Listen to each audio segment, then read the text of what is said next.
It's Tuesday afternoon, and you know what that means. It's time for Randominity with the Random Christian Show. Today, the Random Christian Show welcomes pastor and author Mark Sowersby.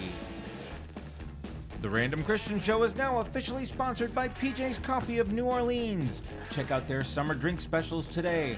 Find the nearest PJ's Coffee to you at pjscoffee.com. Mention the Random Christian Show for a 15% discount. The Random Christian Show is proudly supported by The Advisor.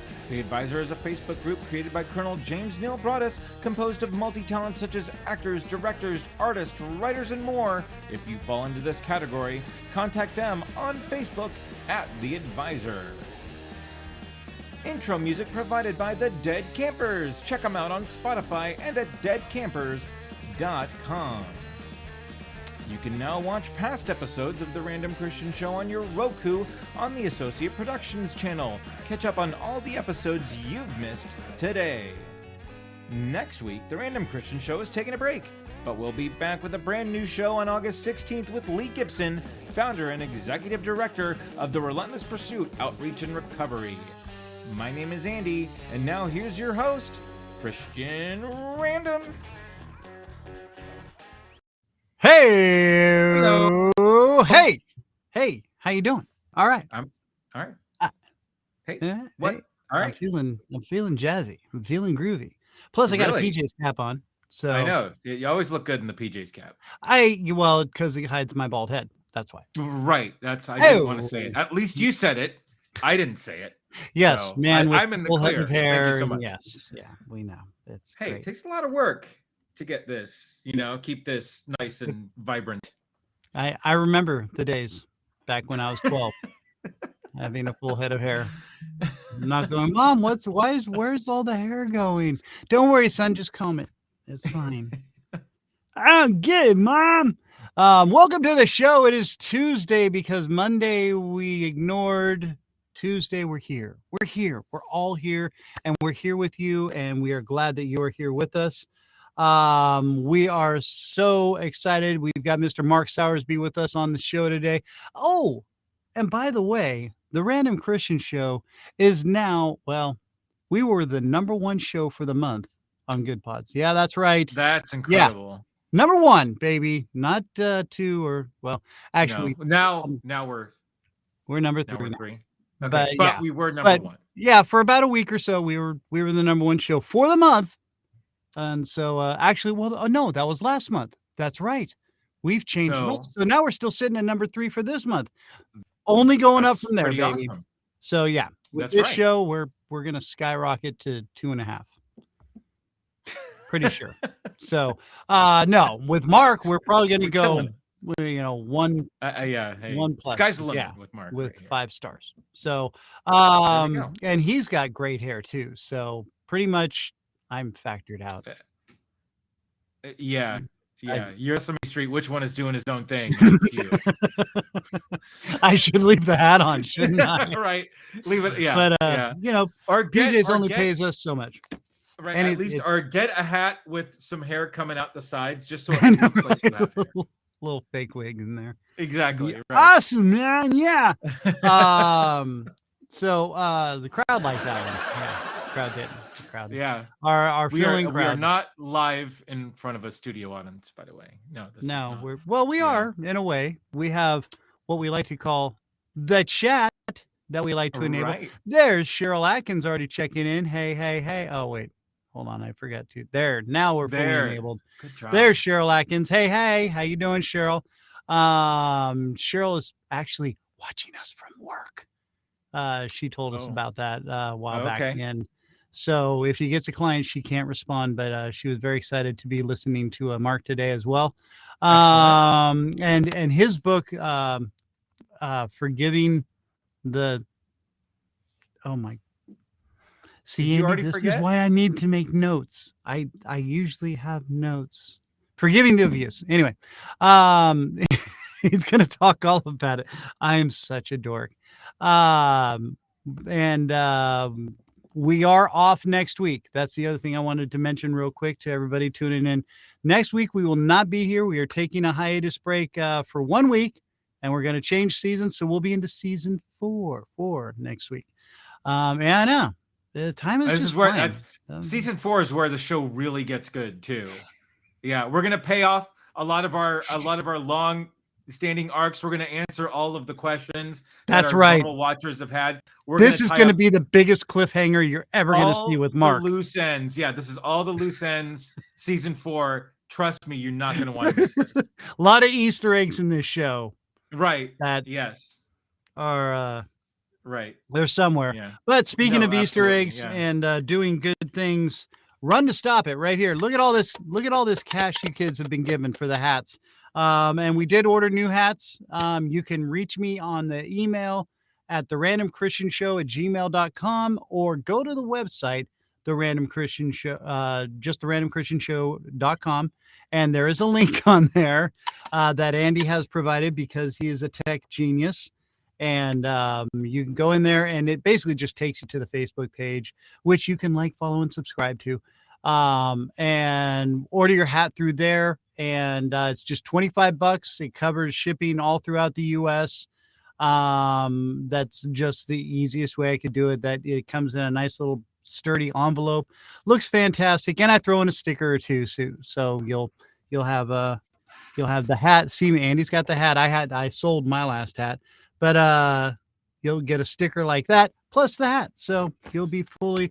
And again, the money goes to the 100% of the profits goes to Run to Stop It, which 100% of all of that money goes to fund Relentless Pursuit, all the human trafficking, sex trafficking, stop trafficking sites. Very great cause. And like I said, well, actually, like Andy said in the opening.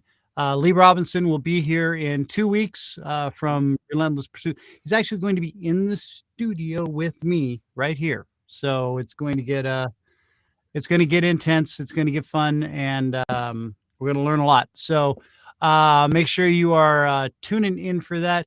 Don't forget to join our chat if you're watching. I see you out there. I'm like, what's her name? Don't be creepy. Like Miss Marianne. About it. Let people. Got my mirror. Let people feel like the chat is a safe space.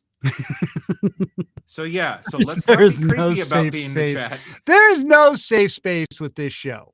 No, the chat is a very safe space. Feel free to say anything you want and be yourself. This is what the Random Christian Show is all about. Come here, sit in the chat, be random. And that's the way we like it. There it is. Yes, it is. And speaking of random, it's been one of those weeks, and I'm not gonna lie. It's dealing with there's Myth's Tabitha John Hatton. Hello, what do I see? I see Tabitha watching the show with her husband John, and Miss Cheryl Atkins. But dealing with a lot of and I hate to do the generation gap kind of thing, but lately there's been a lot of angst. I'm really Are you having millennial troubles? There's been a little millennial age gap thing, and I don't like it. I don't like the coming from the man whose favorite character is Grumpy Old Man. You're saying that you don't like bagging on millennials? Is that true? You know what? Matt's not here anymore. Flippity flab. Back in my day, we didn't have generation gaps. We had nothing. That's the way it was, and we liked it. Flippity flab with your generational gap, millennial, Z, X, Y, Q, whatever. Gen Z. So what were some of the problems you were having with millennials this week? Well, let me just tell you about some of them. Oh, sorry. Okay. Yeah. Thank you. Sorry, I had to pull back out of that.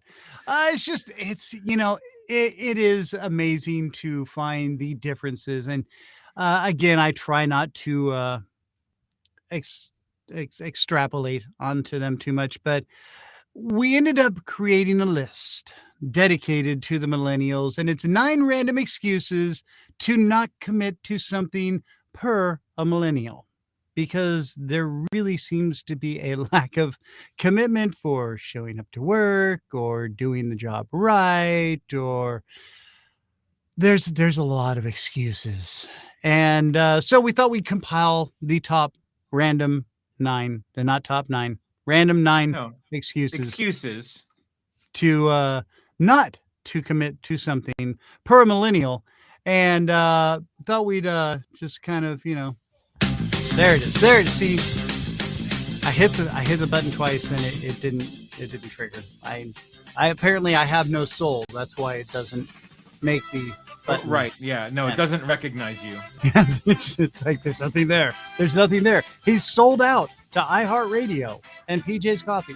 Hey. And we are still looking for sponsors. That's how much we're selling out. But so anyway, here is our 9 random excuses to not commit to something per millennials. Number 9. I Googled where it was supposed to be and it didn't pull up. Yeah. Heyo. No, yeah. Heyo. Because and you get that a lot. Just send me your location. Well, I just gave you the address. Well, if you send me the location, it's an address. That's how we do it. There, you have an address. It's a physical, actual numbered address. This is how you do it. And actually, Google Maps recognizes that. Google Maps is never right. Just send me your location. It's an address. I'm not sure how much simpler I can make that. So once you figure out where the address is, then we'll see you then. Okay, I'll be waiting for your location. All right. So which now brings us now to number 8. Number 8, No, Andrew. Number 8. There's no Wi-Fi here, so I can't live stream about it or post it to social media to bitch about it. So why should I even do it?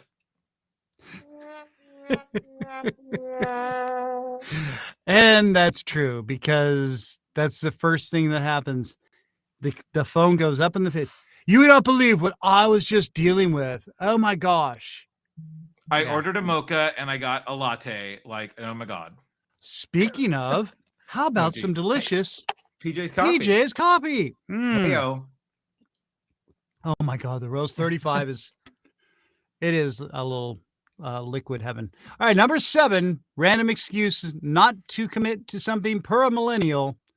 After I checked it out, it really seemed like a lot of work, so I just ghosted it. Yeah, which means they never showed up. So, Right. No. Yeah. And that was just really silly at that point. There it is. Yeah. My soulless fingertips. Moving on to number 6. Number 6. The new device I bought only came with printed instructions, not a YouTube video of how to set it up. So I returned it. Yeah. Because, well, dude, there's a lot of reading. And if I could just watch a 5 or 10 minute YouTube video, it was so easily explain what's going on. Like, come on, Yeah, I know. It's pretty amazing. That's why we have books that you can read from and I guess be read to now. That's right. I forgot about that. Books can be read to you. So yep. Just move on from there. All right, number 5. I had to pay rent to my parents, so I didn't have enough money. Yeah. No. Which is true. And which solid. That's fully commend solid, yeah. the parents for saying, you know what? You're 25 now, and the basement's not free anymore. So I'm pretty sure that gaming aspect that you were really trying to be a professional on isn't paying off. So you're going to have to work at McDonald's. All of my stints past 18 that I had to live with my parents, I had to pay rent. Yeah. So, and I didn't mind at all. So, but then I'm not in the age range we're bagging on right now. No. And you worked and did what you're supposed to do. Right. Like, moving on to number 4. Number 4, my post of wanting to try goat yoga only got 3 likes, so I'm not gonna do it. Not gonna try it. And what is that about? What is with goat yoga? Really? I don't know. I'm actually fascinated with this, with the people who want to try it and want to do it, and because I've seen it on some TV shows. Yeah. But it's a little. It's the funniest thing because the goats could not care about anything going on. Like they're just walking over people and like, and that's well, it. and that's the thing. And you know when they walk around, they poop a lot, and then you get those little beads, warm. But that's you know what? That's the fun of dealing with goats. No, I'm not going to say that's fun. I'm going to say it's kind of gross. And makes me laugh and giggle. Okay, now we're into the top 3 random excuses not to commit to something per a millennial. I'll commit to it or whatever. Just don't hold me to it or, something like that. There you go. No. Yeah. No. No. Huh? Yeah. What? Okay. A busy mom. Meatloaf. Want a meatloaf? All right. Hello, Wendy Macias. Hello. I can totally relate to dealing with entitled millennials. You are describing my sons. Ouch. Sorry. Very sorry about that. Yeah, I'm also talking about a lot of my employees. Number 2, Andrew. Hit me. Number 2. Well, I wanted to try it, but the reviews were so bad online. So instead of making an informed decision by myself, I'd rather take a complete stranger's word for it. Yes. That should actually be number 1. That should probably be number 1. Okay. But I'm pretty sure number 1 really kind of covers the whole gambit of everything. So with that being said, we're going to I'm trying to get to the drum roll, but there it is. Number 1 reason for not committing to anything by a millennial, there's no app for it. Right? Boom. No. There you go. There's no app. There is no app for anything in life. You just have to do it. You have to step up to the plate and commit to being an adult and taking responsibility and using integrity and getting on with your life. Okay, I guess I'm done with that now. Okay. Hi, welcome back to the show. I'm Christian. This is Andy, and we're through with the Random 9 list. It's been brought to you by PJs and iHeartRadio or Spreaker Prime. We have a fabulous show for you today. We're not going to lie about it because we've got a gentleman here with us, and I gotta switch up. I have music queued for him, and everything is really cool. So yeah, I know I'm fading from one to the other. Yeah, because we got this nice groove going on. There you go. And here he comes. Ladies and gentlemen, pastor, author, Mark Sowersby. Hey. How you doing, buddy? I'm well. Thanks for having me on today. Hey, man. Glad to have you here. We are very excited to have you on and to talk about your book, which is Forgiving the Nightmare, not the Forgiving the Abuse. I seriously, can you tell I had kind of a sordid past as a child? Yeah, it's fine. It's fine. I ate a lot of lead paint chips. I'm not going to lie. They were delicious and tasty back then, but now I understand, why mom would say don't. But don't worry about it. You'll be fine. I enjoyed my time in the green room. I was watching the show, and I like the list, the millennial list, and of course, PJ coffee. I've never had it, but I plan to drink PJ coffee in my PJs. There you go. So it's a plan. I'm going to have my PJs and drink PJ's coffee. So that's what I'm talking about. Exciting moment for me to be able to be a part of that.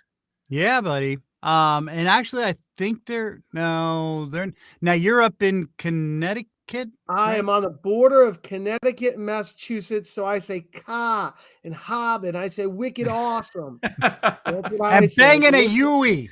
Hey, I'm going over there. That's right, Yui, man. You're wicked awesome.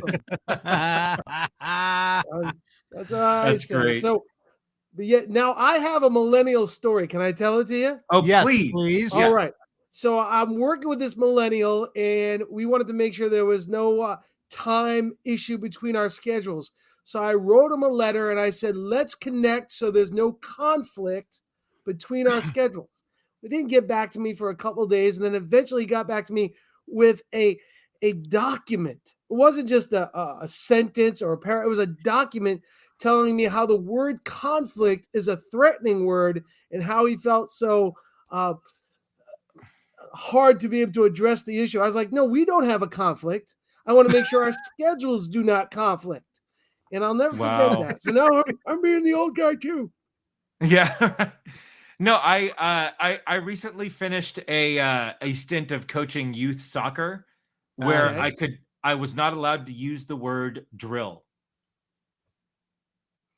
Could not use the word drill. What? Yes. Wow.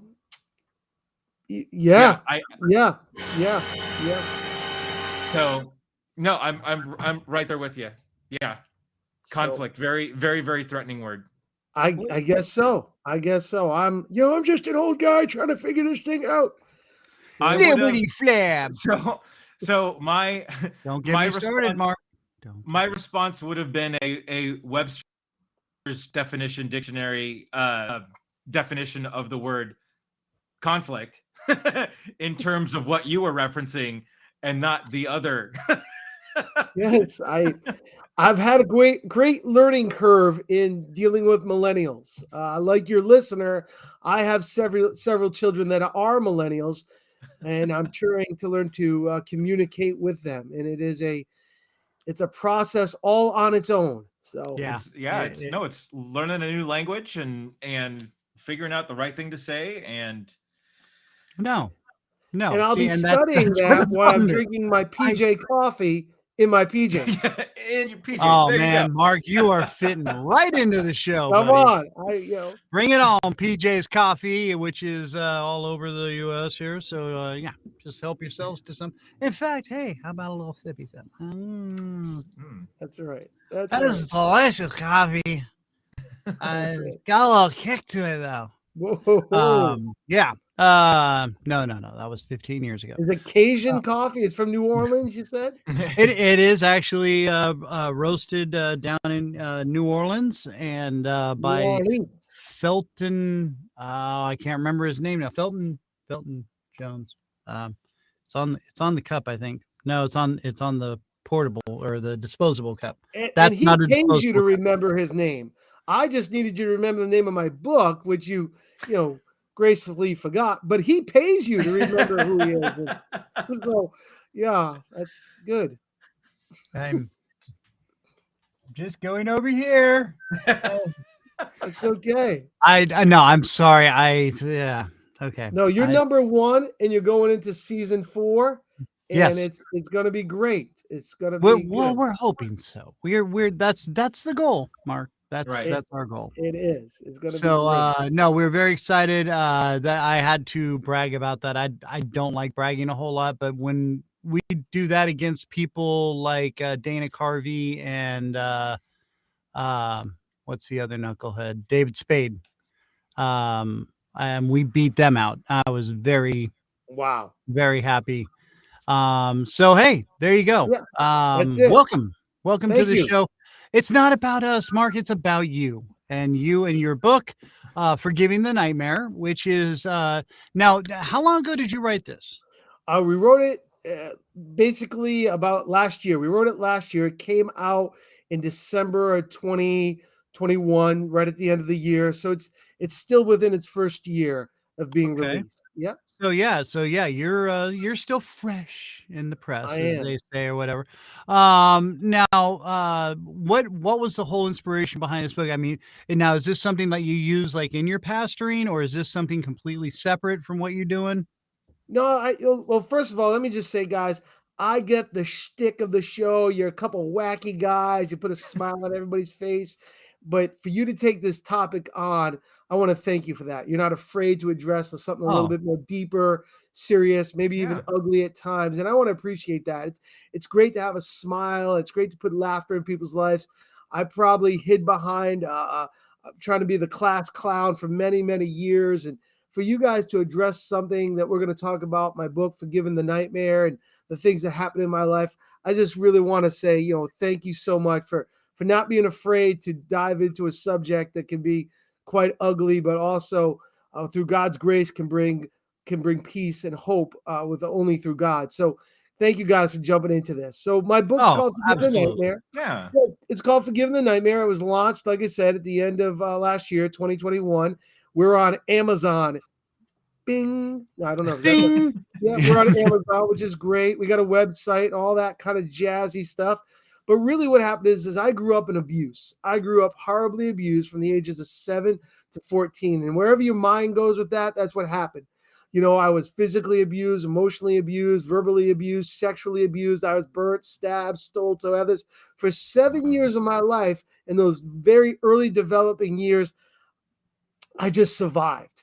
A lot of people go, how do you feel back then? Well, I felt everything. I'm a human. I felt angry. I felt sad. I felt lost. But mostly I probably just felt numb. I was confused. I didn't know my father. I was born from an affair. The man my mother married was the man who would abuse my body. So really those years where you're supposed to be maturing and developing and becoming one's own and trying to figure out which way is up, I learned to duck. Yeah. I learned to duck. So, that's kind of what the story's about. That's where it starts, but it doesn't end there. It doesn't end there. And I would say that my nightmare was child abuse, but many people are listening today, turning into you for that moment of laughter, would probably say they went through a nightmare, a loss, a pain, an addiction, something in their life that caused them a nightmare that's been trying to hold them back and shackle them too. So Forgiving the Nightmare is a book more about hope than it is about hurt, more about faith than it is about fear. Right. So again, it's what the book we wrote. And why did I write it? Not because I wanted to. What do we say in the church world? Because God put in my heart to. As we would say, I just was obedient to the Lord. Yeah. Well, and that was the thing that drew me to this was your book was not about, oh, it's such a horrible life. No, you talked about the coming through it and surviving through it and bringing yourself back out and helping others, Amen. which is amazing. And I mean, because so many people will fall into that just pit of despair and it's woe is me, and they almost refuse to bring themselves out of it.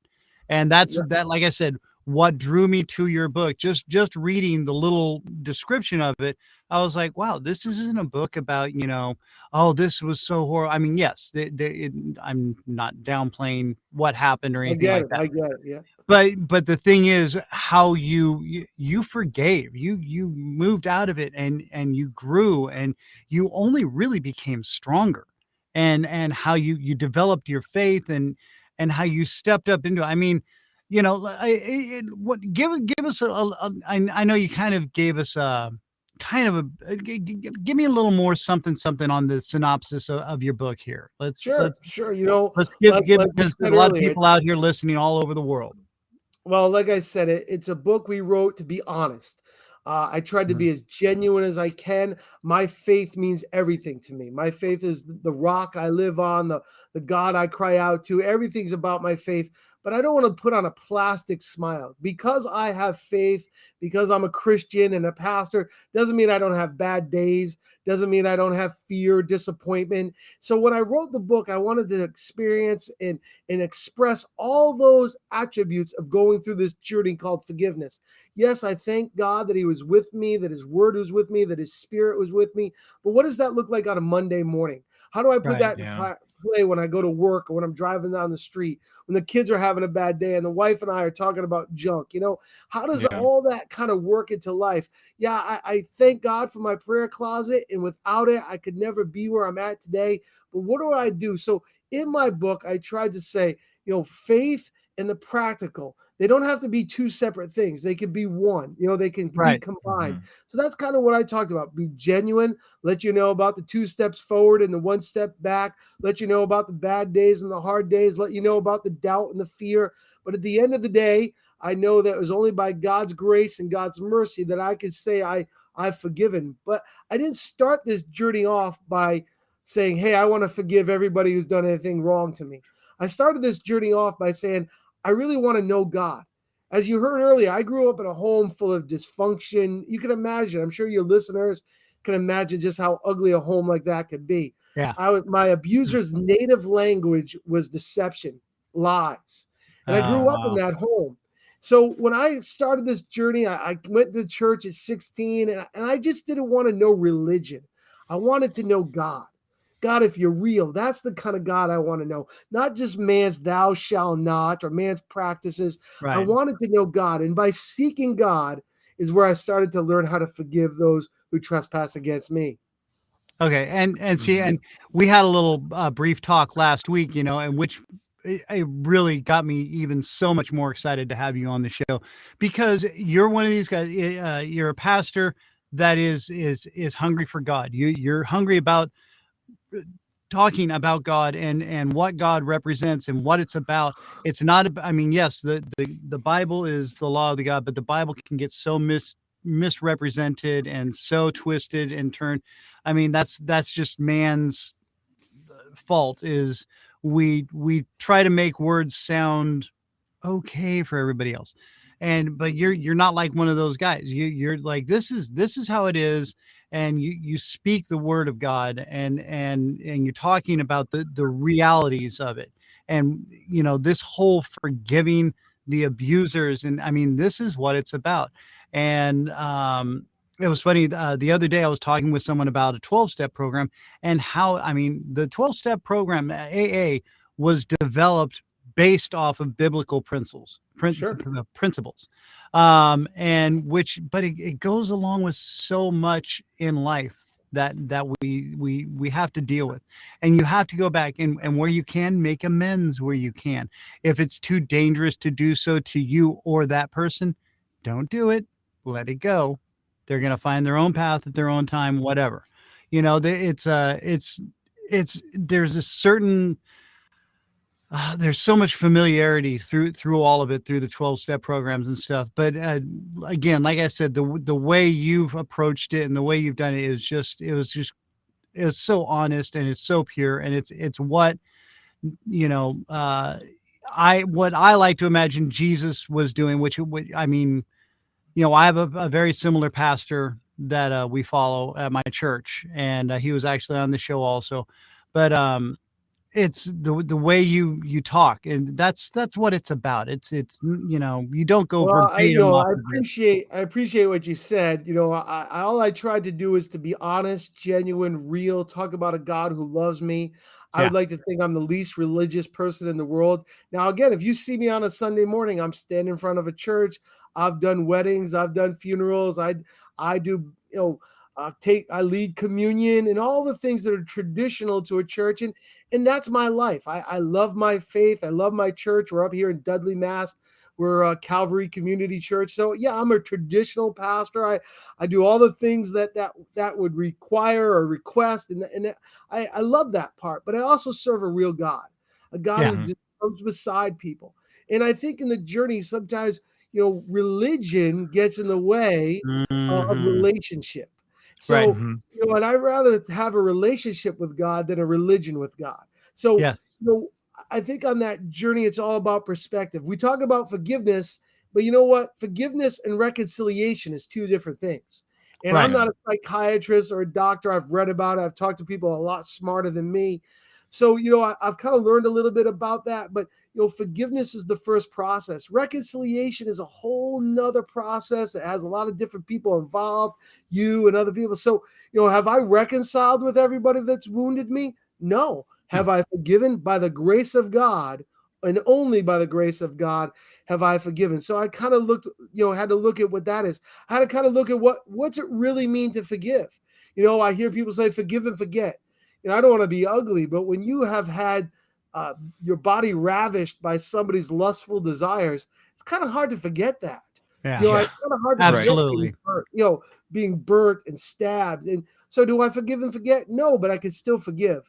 Does forgiving mean that I don't want to see justice be done, that I'm letting the abuser off the Yeah. hook? Of course not. I want justice. God is a God of justice.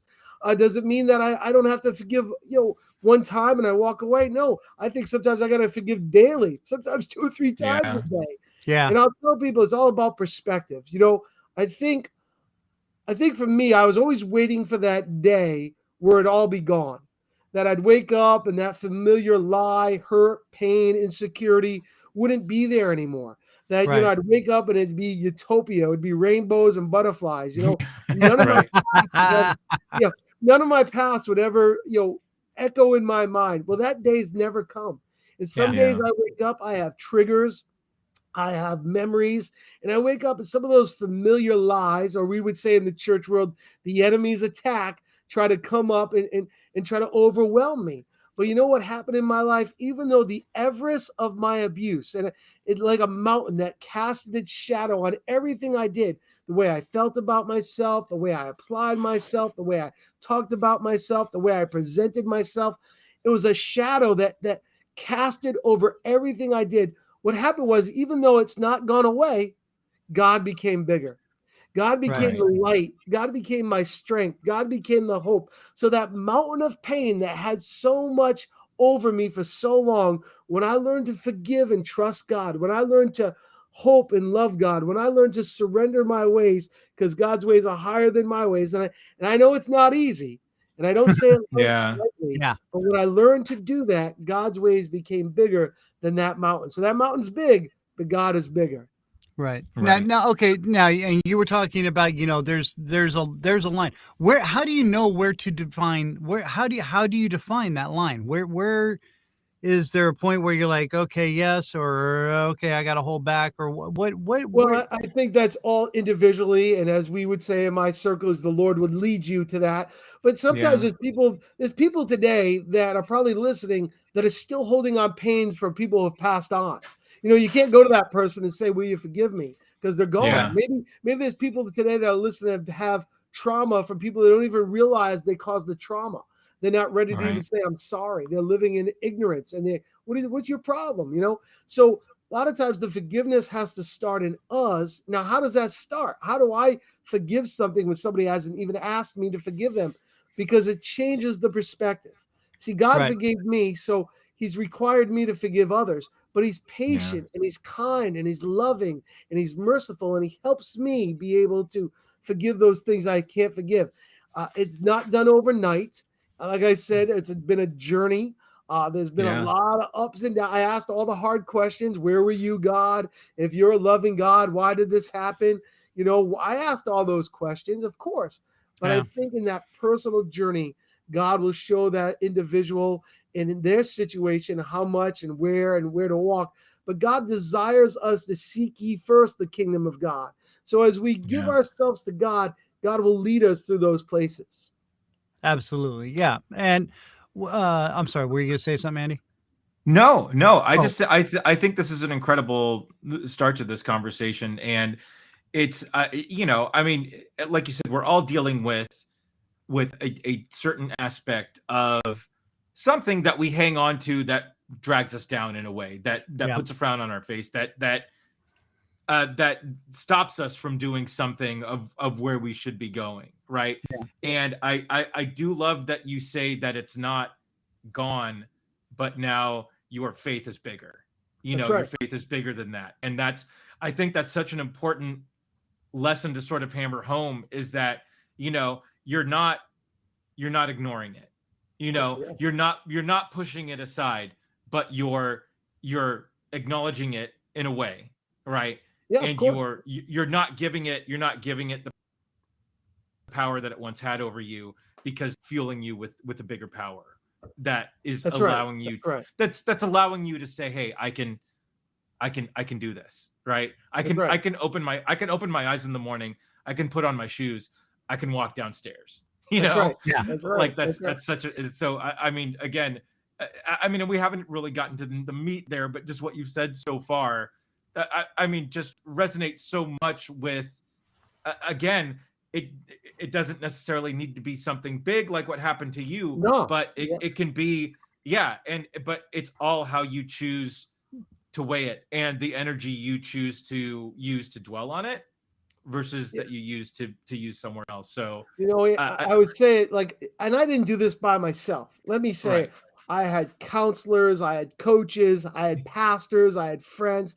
It wasn't like I just woke up on this journey. There's other people that came beside me in different roles, professors and just people, those adopted, if you would, moms and dads that kind of just bring you into their homes and love on you. So yeah, I had a nucleus of friends and community that helped me through this. Now, you're hearing this story. I'm past 50. I'm on the other side. That's why we're talking about millennials.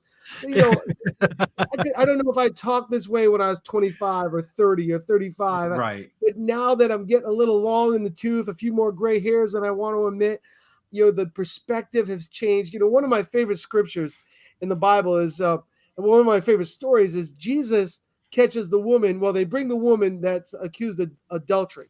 Yeah. And Jesus tells the crowd, those with no sin cast the first stone. So the story is that they caught a woman in adultery. They're trying to trap Jesus by trying to get him to say something. And he looks at the crowd and he says, those with no sin cast the first stone. And if you keep reading, the Bible tells us the oldest among them dropped the stones first. Meaning, and I think as we get a little older, we're not so ready to judge. We're not so ready to get a little wiser. Say, hey, I have all the answers. So, so I'm telling you, the journey I went on was solid, rocked in, built by, held up, supported in by God and God alone. But in that journey, there was tears, there was anger, there was victory, there was doubt, there was celebration, there was all kinds, and there was people. There were people, again, pastors and teachers and all kinds of people who came by, counselors that would come by and help me. So, I'm telling you that it wasn't always easy, but when I learned to surrender those things by faith and no longer let them hold me back, to have ownership over me. See, my abuser stopped abusing my body when I was 14. I got big enough to fight him off, and my uncle got involved and became my defender. But my abuser still had control over me for many years because the lies and the way my abuser groomed me to make me feel like everything was my fault lasted well into my adulthood. So I had to sever that and get rid of it. And the only way I could do it is by saying, Lord, I released this person who did such a horrible thing to me, not looking for them to get off the hook, not looking for them to, have a kumbaya moment. But Lord, I release them to you. And in that, by giving this situation to you, I have forgiven it by you, through you, and in you. Right. And which is just a huge, basically, leap of faith, because, I mean, that's all you do. I mean, you're like, listen, it's out of my hands. It's all up to you. And which in God's time does it. He will either avenge his justice or bring someone around, That's right. and, it's people, murderers that are in jail and stuff like that. Oh, they're just doing that to cop out. Some do. I'm not going to lie. I think there's some that use it to try and see if they're going to, get forgiveness from other people or whatever, which is completely selfish and wrong. But then there's other people who, I mean, you can tell they've come around, and they're penitent. So and then they're like, you know what? I'm ready to die. It's fine. I get it. Yep. I screwed up, and this is my fault. And they full on step into this. Now, let me ask you this: Were you, as a child, were you guys being raised in a family of faith, or was this something that developed later on? Yeah, my faith grew later on. I grew up in a religious family. I knew what I wasn't more than I knew what I was. Okay. I knew I wasn't Catholic, but I didn't know what I was. Right. I just knew I wasn't Catholic. What am I? Hey, you're not Catholic. What am I? God, dude, don't be mean to people. Yeah. Do a good thing. Go to church on Christmas. Well, what am I? You're not Catholic. Yeah. Right. Which I think a lot of people do the buddy Christ, like in Dogma. They're like, oh hey, it's buddy Christ. And no. Yeah, there's not a box for not Catholic on religious affiliation. Right. There should be. Where am I? There really should be. Right. So So yeah, later on in my life, part of that coming out, if you would, 16 years old, summer of 15, 16, I was, coming out to I was at Christ, a not pool. coming out of the closet or anything No, like that. oh no, coming out of the abuse, coming out of the pain, coming out of the Yeah. fear, and kind of growing and maturing and coming out in the sense of, building my own awareness. And there I stumbled, called, got picked up by a youth group that kind of just showed me acceptance, and that started Nice. my faith journey. And I said the old sinner's prayer. Back in my days, we didn't have sinner's prayer. We just went, oh God, I screwed up, and then a bolt of lightning come down and strike us, and we'd be dead. And that's the way we was, and we liked it. Flibbity flab. That's it. Getting That's forgiveness. You just got squashed, and that was it. Sorry. That's right. Okay. That's right. No, See, it's good. It's good. When we had Matt, who was our director producer, he would Corey Hall, hey, what's up, buddy? He would tell me to stop. So I don't have that anymore, and Andy's far too nice most of the time. I try not to yell at him on air. No, but it'll be popping up in the private chat soon if I continue. Shut up. All right. Yeah. You guys make me feel right at home. Right at home. That's beautiful. Okay, so now you're home now. Have you always been out on the East Coast? I am. Yeah, pretty much. I spent a few years in Ohio, which was kind of like a Midwest explosion for me. That was like the heartland. It was great. It was wonderful. Met a lot of good people. They all thought I talked really fast, and I thought they talked really slow. But it was really great people that really impacted my life for a long time. But that's about as far as I ever lived. I was way up there in Ohio. Ohio. Yeah, baby. For dead in Ohio. Easy, Neil Young. You've already pulled your music off Spotify. I mean, come on now. Don't you make me start renting on Spotify and their pulled music list. Back in my okay. So you're basically your East Coast boy. I mean, through and through. Like you're more of a man. East Coast man. Well, East Coast man. Sounds like a song by Neil Young. But we can't hear it because it's not on Spotify anymore. Okay, sorry. East Coast man, look at my life. I'm a lot like you. East Coast man, look at my life. I'm a lot like as long as we don't do Cats in the Cradle, we'll be good. Because then I'm going to start crying. It's going to make me sad. And I'll become the Klebs darling. Oh. You love Galaxy, the Garden of the Galaxy, not Garden, the Galaxy, Guardians of the Galaxy. You love it. It's the best soundtrack there is. Tell me you turn it up just to hear the soundtrack. Right? There's not enough police in it though. So once they start using the police on their soundtracks, then I will be.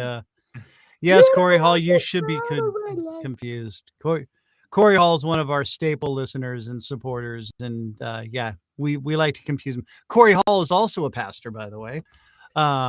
Does he sound like Monty Hall? What's behind that door?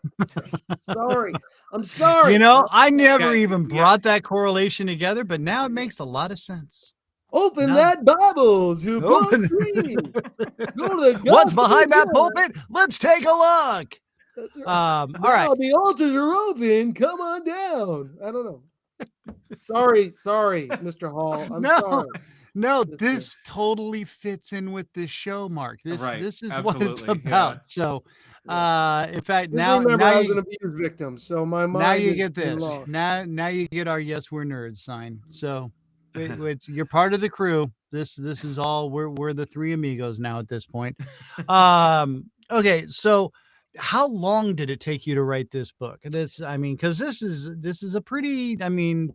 This is you bearing your soul, and I know that could not be easy to be going through. No. Now you want the real. Here's the story, right?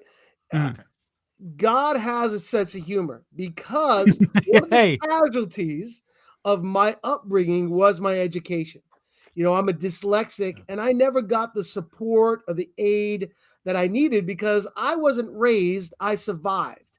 I didn't learn how to read. I learned how to duck growing up. So I'm a dyslexic. And when I graduated high school, 3rd grade reading level, and that's just kind of the way it was. So I wrestled my whole life with academia. It was always intimidating me. I never felt comfortable in it. But my wife graduated with more colors around her neck than a Christmas tree because she got Latin words and she's in like these special right. And I can't even say it. She's simplify. No, not that one. But that's the Marines.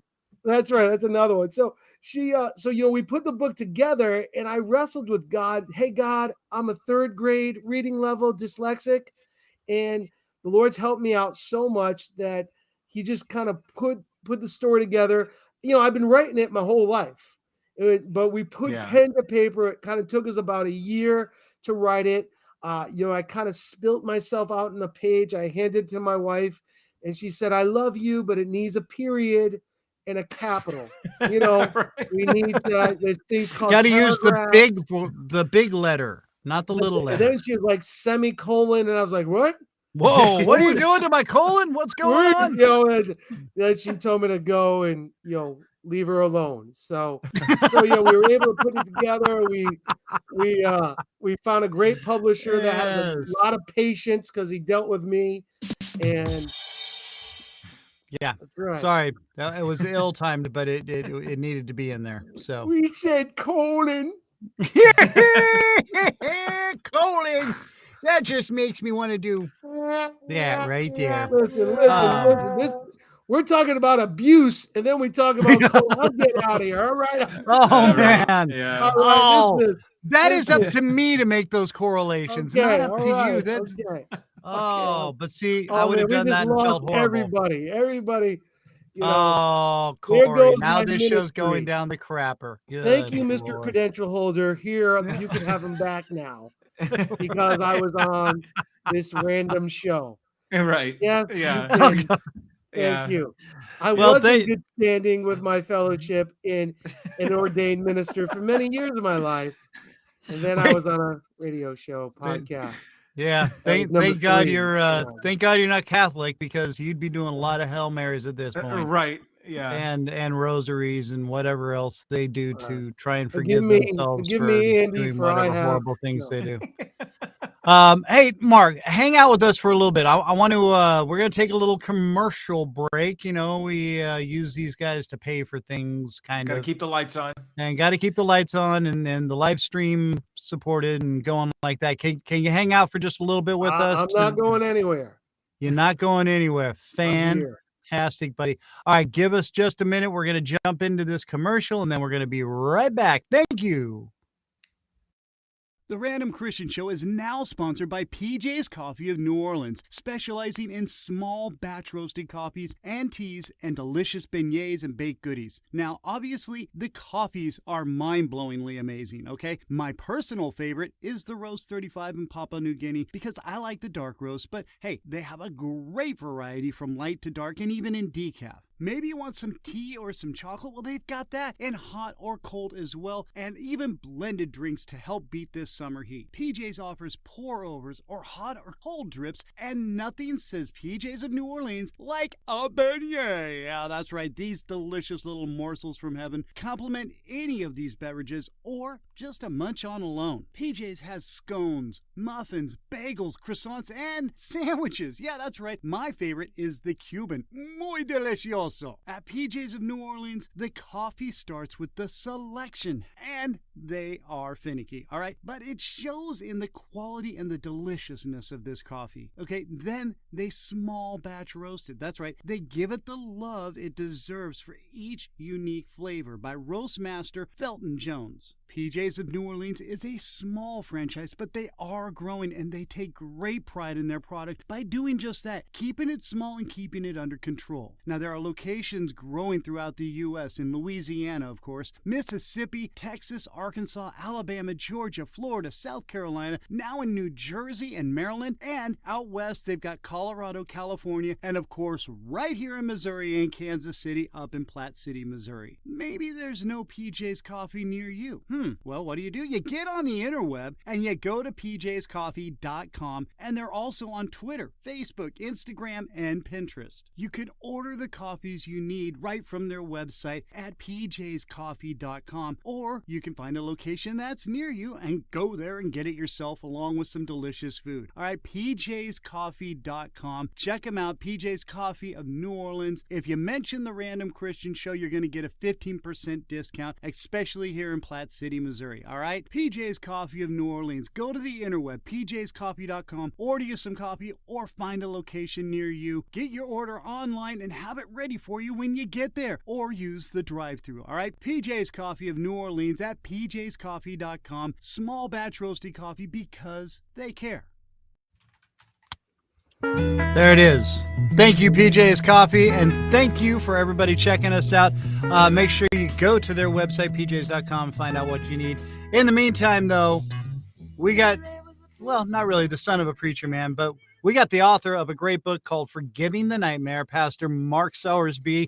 Welcome back, sir. Thank you for hanging out with us. We appreciate you, sir. Thanks for having me. It's a blessing. Okay. Now, again, you are a pastor as well. So now, do you have your own little podcast or anything that you do promoting your stuff? Or no? I don't. I have been a guest on several podcasts. It's been a blessing. The podcast community has really helped me. The first? You know, yeah, you're not the first, but I'll never forget you. Probably the first of this kind. Yeah, maybe. Yes. You know, you'll never be forgotten. So I've been a guest on several podcasts. Just recently, the 700 Club did an episode about forgiving the dude. 700. Yeah. So wow. Yeah. No, I feel like we're up there now, man. My people will talk to your people. Right. I'm not sure if that's a wise decision, but you know, we'll roll with it because we like you. And this book is great. Forgiving the Nightmare is now where can people find it? On Amazon? Is that correct? Where else can we got find a couple ways. Amazon is probably the easiest way. Just go to Amazon, Forgiving the Nightmare, and you can find it there. We're on our website. There's a link there to buy the book, forgivingthenightmare.com, and I'm on all the social medias. Forgiving the Nightmare, or my name, Mark Sowersby. Love to connect with you. Again, we just try to be real, honest, genuine. You know, we serve a perfect God, and that's all I can say. I serve a perfect God who loves me, who gives me strength to get through, and he holds me up and gives me joy and peace and hope in all the right places. Yeah, dude. And it's so refreshing to hear you talking about this and the way you've tackled a very heavy subject, but you brought so much light to it and out of it, you know, the way, again, how you've given the forgiving and you've moved and you've succeeded and come from just a horrible darkness. And yeah, Corey, I was actually going to refer him to you. Corey, like I said, has a podcast as well. And I think you would enjoy spreading out and talking with him on his show as well. I'd be honored. So it's called Simply Said. Now, where are we going from here with this book? Because I know you mentioned something when I talked with you last week about it, and I tried to send you some information with some people and whatnot. You're looking to move a little further than just a book, aren't you? Well, you know, I really believe there's some merit in the story. Let me just back up and say, you know, in my prayer closet, in my heart of hearts, not audible, but in my heart of hearts, I really felt the Lord spoke to me and said, you know, this story is not my story. It's his story through me. And the redemption that I know through God, the peace I know through God, I believe is for everyone. I had all those things, those hurts, those wounds. And for many years of my life, my past tried to dictate my future. It stole my joy. It stole my value. It trapped me. And when I came not into religion, but when I came into a relationship with God through his son, Jesus Christ, it gave me a hope and a joy that's unspeakable. Doesn't mean I don't have bad days or don't, it doesn't mean I don't go through junk, but I just have a hope now and an outlook on life. So I believe my story has merit, and that's what I get told when people read the book. It's not make believe, it's not pretend, it's not plastic, it's real. And I would love to see this story go further. And I'm kind of researching, and hey, is there maybe a film or a documentary or something a little bit grander to put this story to video or to the movie theaters? But hey, everything I've done on this has been by faith, because I'm not a rich man. So, so it's all by faith and by grace. So, due to contrary belief, pastors don't make a whole lot of money. So not this one. Unless you're a fake pastor like Joel Osteen, then you make a lot of money that you don't give to anybody else, and that's not what it's about. Just so you know.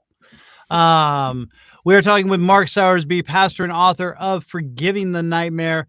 Now, there is going to be a link on our website with the show to your book and everything like that. So if anybody needs to find it, if you get a little lost, just go straight to therandomchristianshow.com and find the show with Mark Sowersby, Sowersby, just so people know when they're trying to look you up on the website or on your socials. And I pronounce it Sowersby.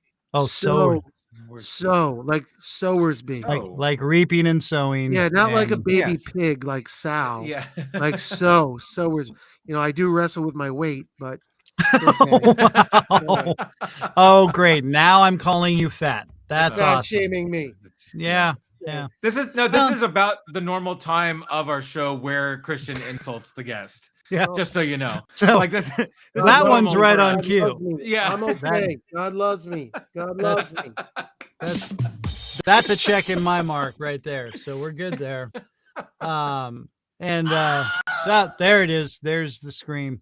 What's this word thing you speak of? Yeah, Corey Hall knows what we're talking about. That's why he just had a huge garage sale and sold pretty much everything he had in his house. Behind garage doors. See, Mom, I'm sorry. You can go. I'm sorry. What's behind garage door number 1, kids? Use furniture. See, Corey, I think we need to do some talking.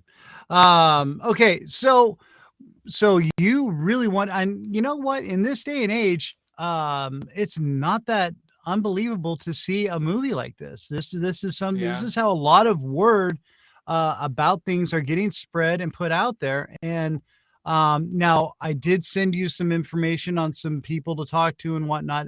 Were you able to reach out to anybody yet? I was able or to no? get plugged into an awesome Facebook page and group. They really tried to help me out and plug me in and kind of direct me and maybe allowed me to post some things. So yeah, there's doors opening, but again, I have no visions of grandeur. I don't think I'm the next big shot, though. I do wonder who would play me in the movie.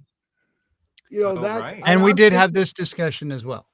Yeah, and I'm thinking, if they make a movie of Forgiving the Nightmare and talk about how I came out of abuse by God's grace and now I walk in freedom by God's love, I've really thought maybe being a Boston guy, Sylvester Stallone. Wahlberg. Mark Wahlberg. Oh, there you go. I know there's a lot of similarities. I don't, but I thought Mr. Mark Wahlberg, if he's watching, hi, Mark. We're both Mark. And hi, Mark, if you are watching, and please call me. Yeah, it'll be less confusing for him as an actor being called Mark on set. Right? And he can do the accent well, Mark. Yeah, there you go. See? Oh yeah, he does have it down. That's true. He does. Or what about Matt Damon? Damon. I won't complain. I can kind of see that. Oh, look, Lois is voting for Mark. There we go. All right. I was going to offer to fill in the role, but apparently I don't have the hair for it. So, listen, we all wrestled with things. We all wrestled with things, and obviously I've already been mentioned that I'm fat. So, yeah. Oh wow! I did not say you were fat. That was right. Andy. Andy was saying. Oh that. Yeah, now you're putting words in my mouth. See, okay, here we go. Oh, we're just feeding you a bunch of stuff, so that just makes him fatter. Wow. Wow, Andy, Wow. that's just rude, dude. Wow. Gosh. And he's a guest on our show. It's Welcome to it. It's the Random Christian Show. Yeah. All right. It's all about the love, Mark. You know that at this point. I mean, my goodness, this is where we all come from, and we just love having people, especially like you. Like I said, dude, this is such it's really a heavy subject that you've been talking about, Yeah. but you do it with such positivity. You don't. I mean, yes, there is darkness in it, but you bring so much light out of it, and by light I mean you make it a positive purpose out of this instead of something where sure. it just dwells on it. And again, that's what drew me to this, and that's what drew me to bringing you on, man, because this is how you represent dark things and how to help people. It's not like, oh, you need to do this, and you just Yeah. dwell on the negativity of it. You dwell on the positivity and the outcome of it all, which is That's right. what it's That's right. about. And Yeah. this is, and doing it with God's grace and God's love and God's forgiveness. I mean, it's just it really is amazing how you've pulled this through and how you just made it such an amazing adventure. And dude, I really think a movie is not out of line Wow. because Thanks. again, seriously, Beauty for Ashes right there. Lois nailed it. Thanks. Um, Well, I was going to say, one of the biggest casualties when we go through trauma, and I'll just put it that way, because we all have trauma. Mine was child abuse, and people listening today, they know what they're dealing with. We all have trauma. And one of the first casualties of trauma, and there's many, is that we get our trust taken from us. We just stop trusting. It Yeah. gets robbed from us. We don't trust people. We don't trust people. Look around. So much trust is gone. And I would say one of the best gifts I got back by forgiving those who trespass against me is I started to trust. There would be many years ago, if I was on your show, we were teasing and playing and joking, the insecurities in me would be so big that I couldn't handle it. But Right. the freedom that I have now is called the joy of the Lord. It doesn't mean I make light of what happened to me or I make a mockery or a joke. I know the pain. I know the hurt. I know what it stole from me. I know the reality of it. I know that it's there. It's, constantly trying to capture me back. But I have a joy. The Bible says, put on the garment of praise, for the spirit of heaviness is lifted off. And that garment of praise comes in a song for me. It comes in a joke with me. It comes in meeting new friends. It comes in communication. And it's not so much a systematic 1, 2, 3. It's who I am. And may the mouth that spoke so much death about my own self for so many years now speak life in God's grace and mercy. There's a man in the Bible who gets healed from being blind. Yes. And the Sanhedrin call him in to kind of give him an inquiry to try to what happened? They wanted all this kind of facts. What did Jesus say? And what didn't he say? And what did he do? And he says this, he goes, I don't know about any of that. All I know is I was blind and now I could see. For me, I carried so much hatred to my own self. I despised who I was for so long. I held in this pain.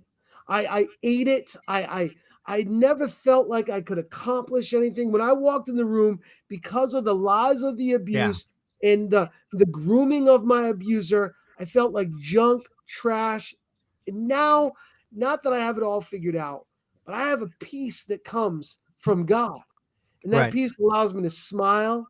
And peace allows me to tease. It allows me to be real. So what people are seeing today, some might go, come on, man, this is a serious subject. And it is. And believe me, I know that it is. Yeah. But also the joy that you could find to say, it's okay to smile. It's okay to relax. Yeah. It's okay to let God be God. Absolutely. Absolutely. And the key word that you threw in there was you were groomed. And that's a word I think a lot of people are not so accustomed to. A lot of people like to say, oh, I was trained to be. No, groomed is a perfect word for it because it is a gentle, soothing way or not soothing, but the way you get groomed into things is it's not something you're forced to do. It's something that you're just conditioned to, and Yeah. it becomes part of a natural part of your life. I mean, I don't talk about it a whole lot, but I was the only boy out of several. I had three sisters, and I was the only boy. So basically, when something went wrong, it's Chris's fault. Okay, and it all came down on me. And my sisters always say, "Oh, he's the little prince," and yeah, well, I also was the little beating bag sometimes. Yeah. I mean, things like that, and it was not. I'm not saying just physical; it was verbal, very verbal, and and all that, and again, it became such a natural thing after a while. I really had to fight from doing it to my kids, and I was brave. I was Yeah. said I will never be like my father. I will never do that. I got myself being a lot like my father in a lot of ways, but then I started going, okay. And I would, change the conditioning and the grooming that I was in and groom myself to be more positive. And I groom myself, and I still fall into it every now and then. But the thing is, like I said, your key word there was you were groomed. You were Yeah. groomed. You were conditioned. This was a normal day for you. Yeah, Taking the it's all I abuse, taking knew. all that. Yeah. It's Yeah. all I knew. It was my environment. It's all that I knew. It was the oxygen in the air around me. I didn't know Right. any other way. Let me put it this way, and I'm going to put on my pastor hat for a minute. I'm going to give you a Do it. sermon. Bring it. Open Okay. up Oh, your here we go. Bibles to the book of Genesis. In the book of Genesis, we find a story about a man named Jacob. Now, the name Jacob in the biblical term means liar and deceiver. And we find Jacob one night and he's wrestling with an angel or God. The Bible kind of lets us know he's in this wrestling match. And they're wrestling all night long. And to the point where the angel touches the socket of Jacob's hip and knocks it out of its joint. And they continue to wrestle. And finally, the angel says, "It's almost daybreak. Let me go." And Jacob says, "I won't let you go until you bless me." And the angel says to him, "What's your name?" And he has to speak out. He has to say, "My name's Jacob," which again, in the biblical terms in those days, meant deceiver or liar. And then the angel says, "No longer is your name Jacob, but it's now Israel." And in the NIV, it says, "It's because I call this place Israel because you've wrestled with God and man and you've overcome." Sometimes when you got junk in your life, a trauma, you got to wrestle with it. Yeah. And Dude. sometimes wrestling with Yeah. it, there's a Oh. couple of scrapes, boom, sacrifices, and you got to kind of deal with it. And it's not easy. You want to hear you're good and everything else is, but you got to just wrestle. But like Yeah. Jacob had a name change. Jacob was no longer deceiver, but he became overcomer. And I think, like for me, for many years, I carried around victim. I carried around Mhm. trash. I carried around Yeah. unloved. I carried Yeah. around broken. I carried around so much negative that when I wrestled with my past, and believe me, there was a lot of long nights of wrestling with what's in this head and what's in this heart, what came out of this mouth. There's a lot of stuff that wrestled, and it wasn't easy. But when I got done wrestling with it, and I'm still wrestling with it, but God changed me. And no longer was I broken or victim, but now I'm a child of God. And no longer am I a Yeah. victim, but I'm victorious. So the joy that you see is the transformation that God does. I don't ignore what happened to me. I don't Right. pretend it didn't happen. I don't Yeah. put on a fake smile. I say, guess what? The junk happened, but the junk doesn't define me. The sum of Yeah. my past doesn't have to be the reality of my future. And the peace that I know by letting go and letting God, it's a great gift. And again, like a father, because I got 4, I'm hoping not to hand down the junk that lived in this head, not the abuse. That wasn't going to get hanged down. That's done. But just the way I thought about myself. I didn't want to hang that down to my kids. And, Yeah. and hope, and they don't. And I'm not, by the grace of God. Dude. Bam. All right. No, that deserves that right there. That was, yeah. Do I get an amen? Do I have a witness in the house? You got an Amen. amen, brother. You got an Do I got amen, a dude. hanky way out there, tambourine slap and Holy Ghost shouting? Sorry. Dude. Yeah, no. Hey, and when you're wrestling, you're going pro wrestling. You got the whole Hulk Hogan leg drop thing going down and taking on Andre the Giant out. Oh yeah. Oh yeah, brother. That's right. It's all about the prayers and the vitamins, brother. Come on. Sorry, that was more Macho Man, I think. Yeah. But yeah. Yeah. Macho Man. Oh yeah, brother. There we go. There we got it. The cream of the crop. Yeah. Oh yeah. All right. So listen, Mark, this is my gosh. Yeah, we got you need, I hope somebody picks this up, and I hope they make you get you a movie. I really think because in this day and age, that's how a lot of people, like we were talking about the millennials. If there's not an app for it, they ain't gonna find it. Which I'm glad that there's a great Bible app out there. With I know it's got a lot of different versions, but at least it's got the New King James in there. So for that. And there's some great devotionals through it as well. But dude, I mean, yeah, I think this does need to be brought into light, either like you said, as a documentary or as a movie. I'm not sure, but it needs to get out there. So whoever's listening, and I know they're out there because through the advisor group and everything, there's a lot of you. Somebody get with Mark and let's get this figured out and let's get things going. Mark, I love this, and I'm so glad you took the time to come on here, dude. You are just a true blessing to talk to, and just an amazing, fun guy, dude. I mean, I knew it last week when we were just kind of setting things up that I was like, oh, this is going to be a great show. This is going to be a great show. And I'm so stoked to have you on here. But you know what, Mark? Guess what?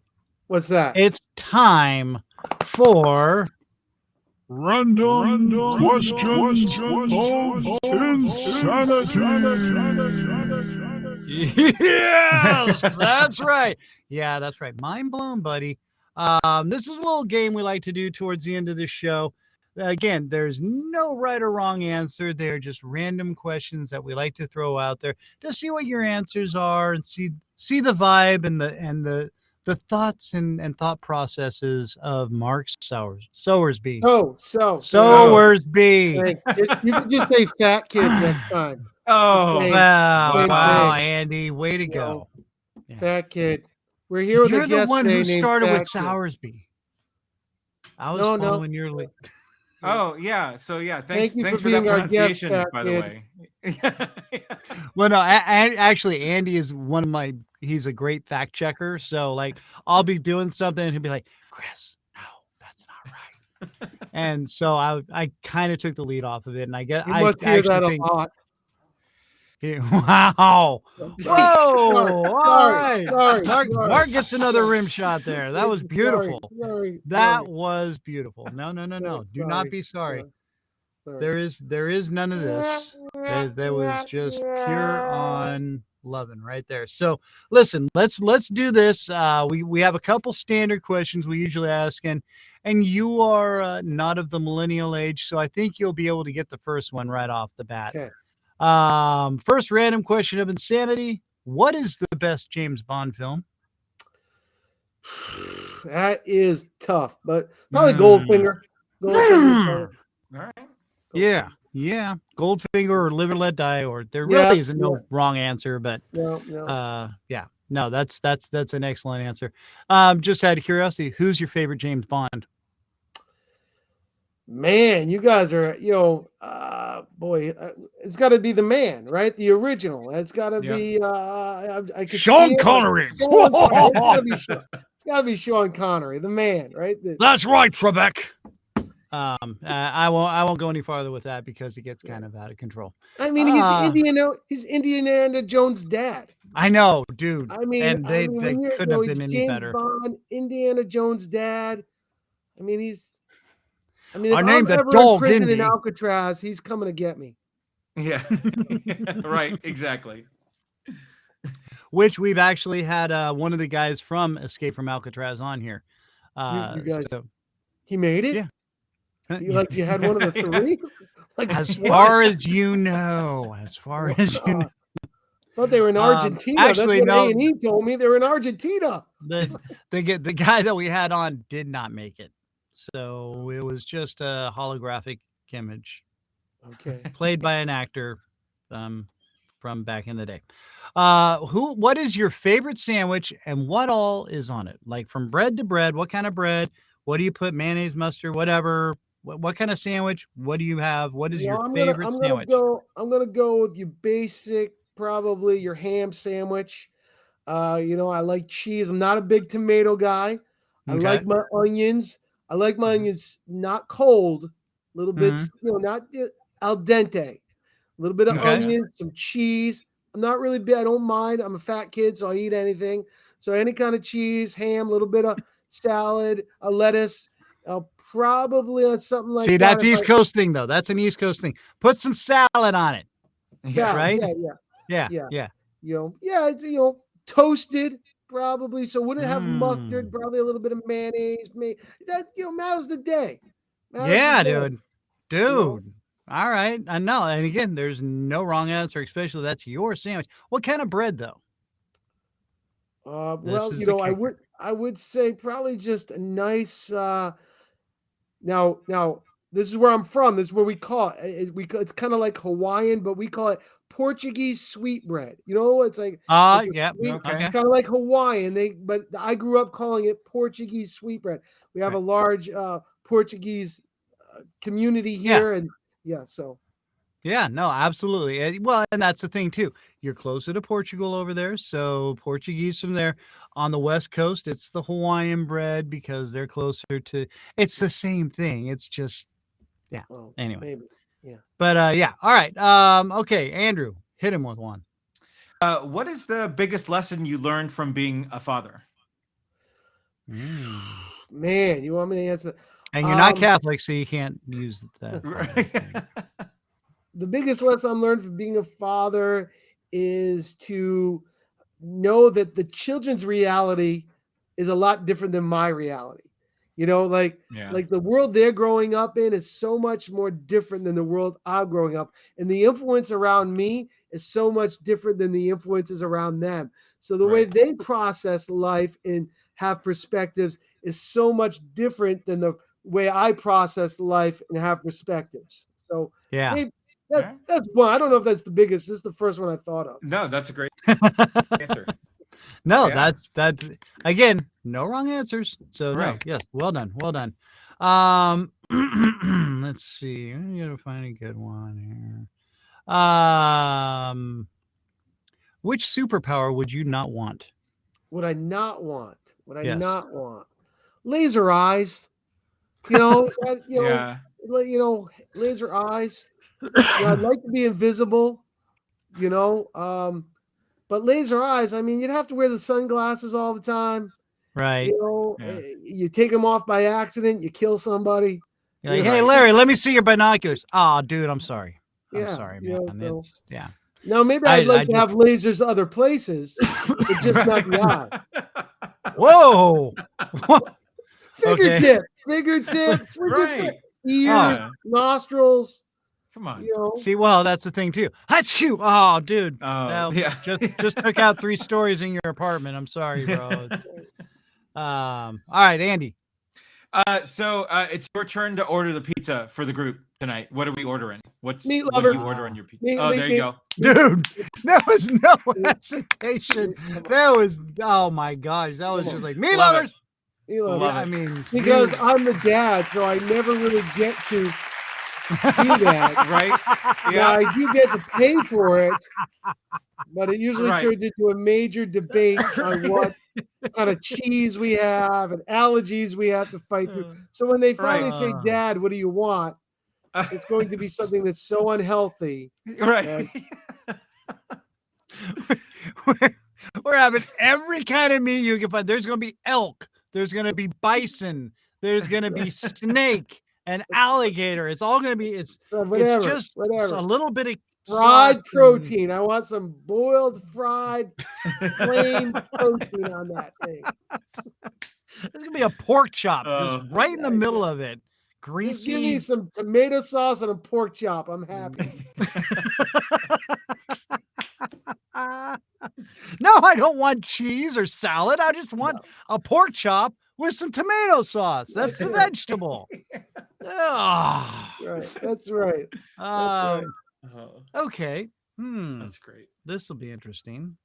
Which famous celebrity would you want to punch in the face? Which famous? Can they be an athlete? Sure, Absolutely. celebrity. Those are celebrities. Yeah. All right. Well, they'd probably kill me because they're strong. But basically, anybody who plays for the New York Yankees. Pure Boston Red Socker right there. That's for That's sure. right. Yeah, I get that. Well, plus the Yankees are just the Yankees. Amen. I'm an old Giants fan, so yeah. Yeah, it is what it is. Andy. What is your biggest current pet peeve? My biggest current pet peeve. And it can't be coming on live stream podcasts. Yeah, I could tend to be a bit impatient at times. Okay. And that's probably one of my biggest pet peeves. Now, they probably won't know it because I got to be a pastor and be like, no, God loves you, but He loves you better if you show up on time. Right. And you don't cheese the pastor off. That's right. Fire and brimstone this week. I'm not saying I got connections, but I'm in middle management. That's it, man. They make all the decisions. I'm just kind of the one helping spread the love. Let's see. Let's go for a couple more here. Oh, okay. Yeah. Actually, you know what? This is gonna go kind of along with what we were talking about earlier. What's better, ding dongs, ho-hos, Twinkies, or fruit pies? You just can't. That's a serious question. That's not something that's. We don't mess around here, Mark. Yeah, but you got to break that into subcategories. We're talking, right? The filling, the texture of chocolate. Is it flaky? Is it melting?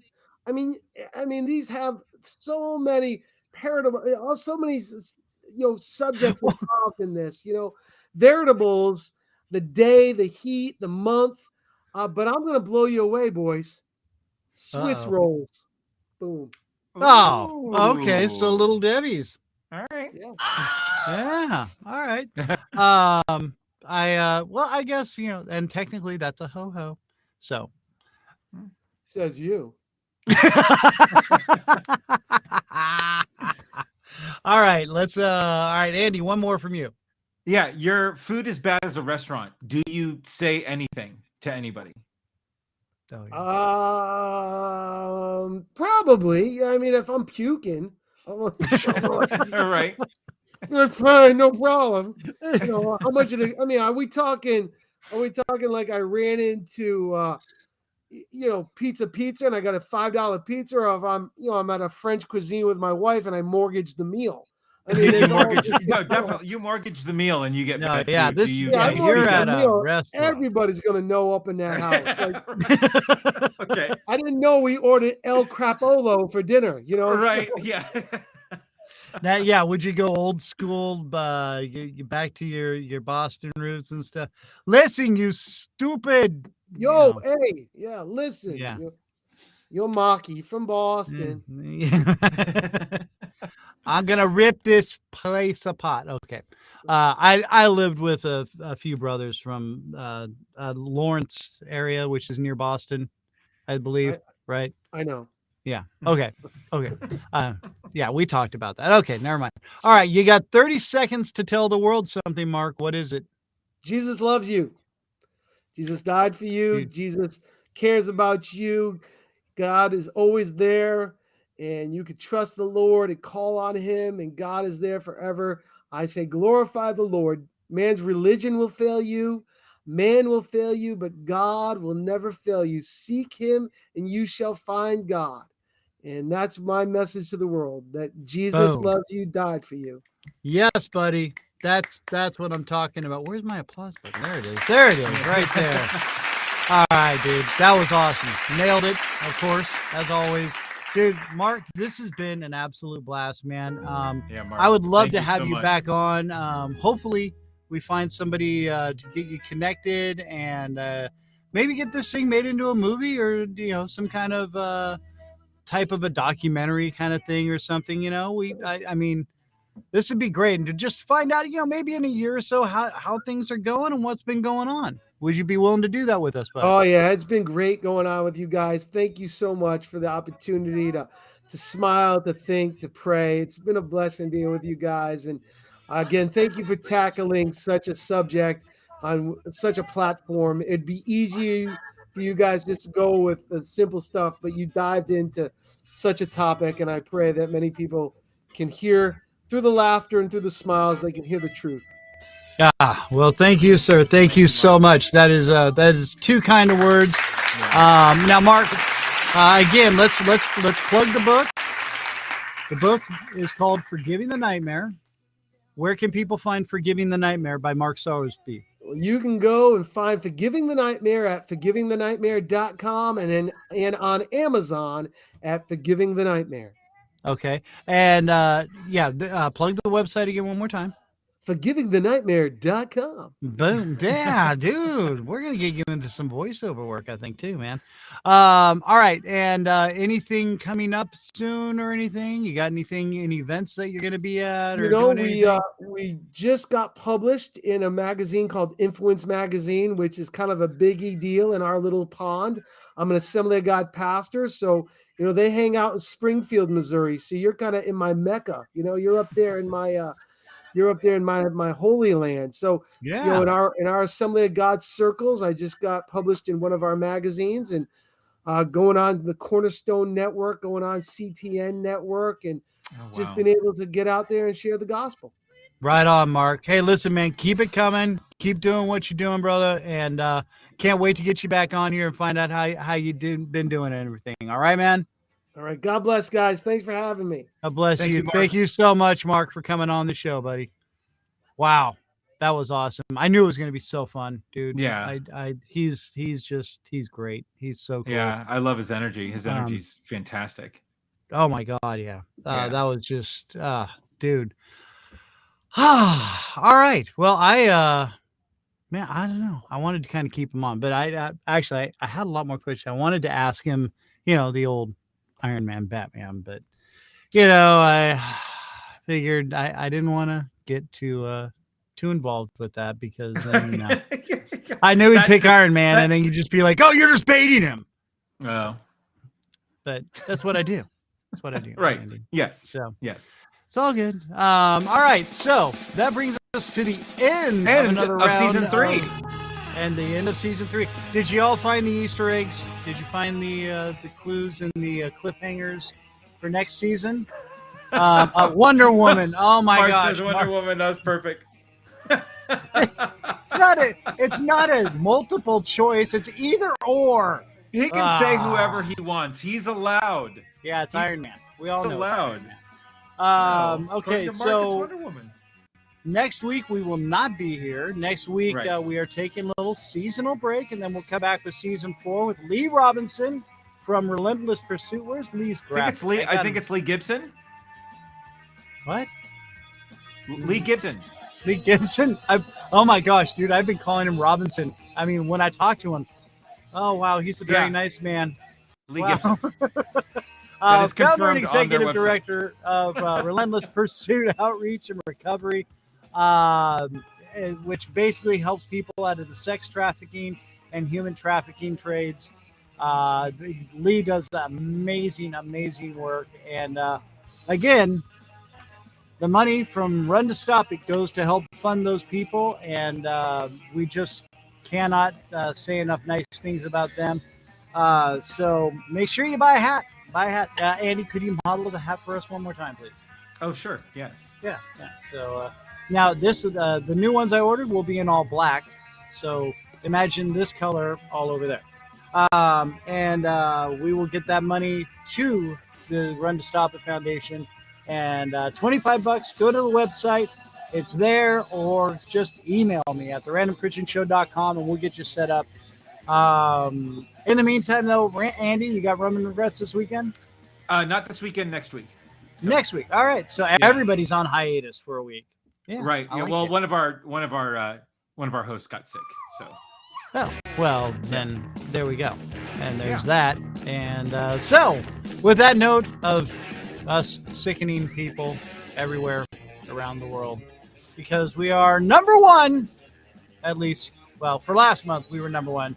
Right now, we're sitting at number 3. So follow, subscribe, spread the word. Tell people to enjoy this show. We try to make it fun and give you a little break from the humdrum crap world that we live in. So let's make it better for everyone. Go to the website. You can check out Mark Sowersby's book. Get the links for all that. In the meantime, I am Christian. He is Andy. Andy. There's Andy right there. Him. I'm Andy. Yes. Yeah, you're Andy. I'm Chris. I'm Andy. Okay. Yes. Okay. And this is the Random Christian Show. And for the next couple of weeks, we're going to say sayonara, see you later, adios, and all that. We will see you in 2 weeks with Lee Gibson. All right, kids. Have a great weekend. Be good to each other. Couple of weeks. We'll be back with season 4 and have some fun with you. God bless you all. Have a great day. Peace.